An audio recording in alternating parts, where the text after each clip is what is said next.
యేసు ప్రభు నిశ్శబ్దం ఆయన మాటల కంటే ఎక్కువ అర్థవంతంగా ఉంటుంది. ఇది ఒక సూచన, తిరస్కారానికి కాదు గాని సమ్మతికే, నిన్ను మరింతగా ఆశీర్వదించడం కోసమే.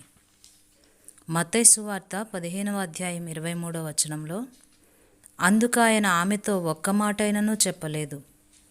ఊహించని విధంగా హృదయ విదారకమైన వేదన వచ్చిపడి, లేక ఆశలు పూర్తిగా అడుగంటుకుపోయి, లేక మనసు వికలమైపోయేటంత దీనస్థితి దాపురించి కృంగిపోయి ఉన్నవారెవరన్నా ఈ మాటలు వింటున్నారేమో.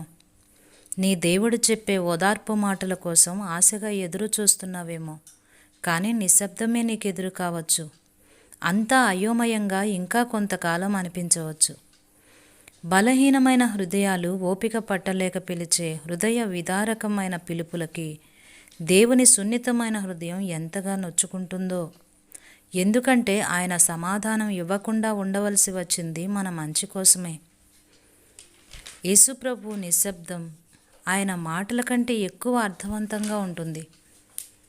నా ప్రాణమా, నీవేళ కృంగి ఉన్నావు, ఇంకనూ నేను ఆయన్ని స్తుతిస్తాను. ఆయన మౌనం కోసం ఒక పాతకాలపు కథ ఉంది. ఒక ఆవిడికి కల వచ్చిందట. ఆ కలలో ముగ్గురు ప్రార్థన చేస్తున్నారు. దేవుడు వాళ్ళ చెంతకి వచ్చాడు. మొదటి స్త్రీ దగ్గరికి వచ్చి కరుణతో కృపతో వదనంలో వెల్లివిరిసిన చిరునవ్వు ప్రేమను కురిపిస్తూ ఉండగా ఆమెతో మృదువుగా మధురంగా మాట్లాడాడు. ఆమెను వదిలి రెండో ఆమె దగ్గరికి వెళ్ళాడు. ఆమె నుదుటి మీద ఒక్క క్షణం చెయ్యి వేసి ఒక్కసారి ప్రశంసాపూర్వకమైన ప్రేమ దృక్కులతో ఆమెను చూశాడు. మూడో ఆమె వైపు చూడనైనా చూడకుండా ఆగకుండా దాటి వెళ్ళిపోయాడు. ఆ కలలో ఆ కల కంటున్న ఆమె అనుకుందట, దేవుడు మొదట స్త్రీని ఎంత ప్రేమించాడు, రెండో ఆవిడను కూడా మెచ్చుకున్నాడు. కానీ మొదట ఆమె పట్ల చూపించిన ప్రేమను చూపించలేదు. మూడో స్త్రీ మాత్రం ఆయన్ని ఎంతో బాధ పెట్టి ఉంటుంది. అందుకే ఆమెతో మాట్లాడలేదు సరికదా, కనీసం ఆమె వంక చూడనైనా చూడలేదు అని. ఏం చేసిందో ఆమె? ఆ ముగ్గురి మధ్య అంత తేడాలెందుకు చూపించాడు ప్రభు? దేవుడు అలా ఎందుకు చేశాడో ఆమె ఆలోచిస్తూ ఉండగా ఆయనే వచ్చి ఆమెతో ఇలా అన్నాడు, నన్నెంత తప్పుగా అంచనా వేశావు. మొదటి స్త్రీ నా మార్గంలో నడవాలంటే నా ప్రేమ, నా ఆపేక్ష ఆమెకు అవసరం. దినంలో ప్రతి క్షణం నేను నా ప్రేమతో ఆమెను వెంటాడుతూ ఆమె ఆలోచనల్ని చక్కపరుస్తూ ఉండాలి. లేకపోతే ఆమె దారి తప్పిపోయి పడిపోతుంది. రెండో ఆమె విశ్వాసం కాస్తంత గట్టిది. ఆమె ప్రేమ లోతైనది. పరిస్థితులు ఎలాంటివైనా, మనుషులు ఏం చేసినా ఆమె నా మీద విశ్వాసం ఉంచుతుందన్న నమ్మకం నాకుంది.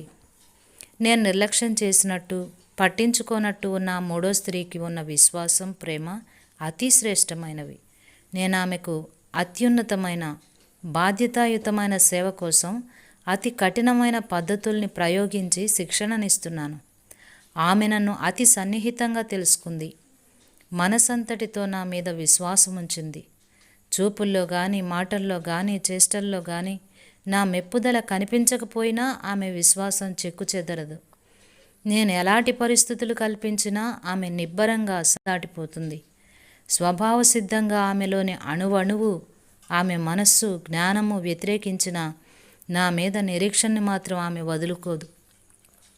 ఎందుకంటే నేను ఆమెను నిత్యత్వం కొరకు సిద్ధపరుస్తున్నానని, నేను చేస్తున్నది ఇప్పుడు ఆమెకు అర్థం కాకపోయినా ఇక ముందు అర్థమవుతుందని ఆమెకు తెలుసు. నా ప్రేమలో నేను మౌనంగా ఉంటాను. ఎందుకంటే నా ప్రేమ మాటల్లో చెప్పలేనిది, మానవ హృదయం అర్థం చేసుకోలేనిది. బాహ్య సంబంధమైన వాటి వల్ల కాక ఆత్మచేత బాధ నొందిన వాళ్ళై మీరు కూడా సహజంగా నా ప్రేమకి స్పందించి నా మీద విశ్వాసం ఉంచాలన్నదే నా ఆకాంక్ష.